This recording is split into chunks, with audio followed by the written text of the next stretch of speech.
I mean, we have liked our game 5-on-5 for the most part this year, and there's a number of things that we talk with the players on every day to try to reinforce and drive it home as much as possible.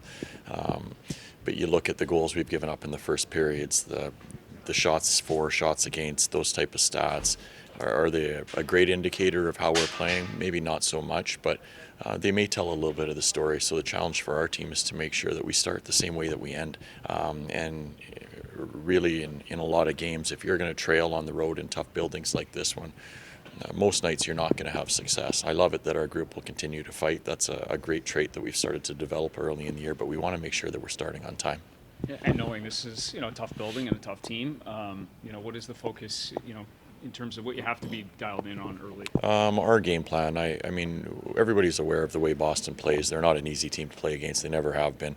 But we really like where our game is going. So we feel like if we do a good job with our checking game, we give ourselves a chance to win. So ideally, we're gonna play a little bit in the offensive zone tonight and have a little bit more zone time than what we've had over the last little bit, or build off, I should say, a little bit of the second and third periods in Montreal and really try to get to our game as quick as we can.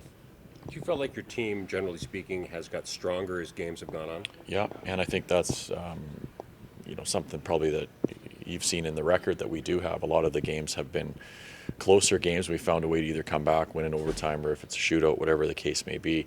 And it goes back to my first point about the goals we've given up early on. So we're forced to come back in games, and it's not a great recipe for success. As I said, I like that our team's able to do that, but we'd like to start on time and, again, if possible, get the lead. You talk about how good the team has been 5-on-5. What are you seeing on both sides of special teams right now? The penalty kill for me, it hasn't been poor. It's just making a poor mistake, whether it's an individual or in a situation at a poor time. And teams have been capitalizing on us. And sometimes you go through those stretches where it just seems like, we're not getting that break that you need a lot of nights. The power play, the one unit that we have going, if you want to call it the second unit, I think they're doing things the right way, and they've generated chances when they've been on the ice. So it's a little bit more of that mentality for our first unit, where they're looking to attack the net, maybe a little bit more 5-on-5 mentality and not so much of the pretty stuff.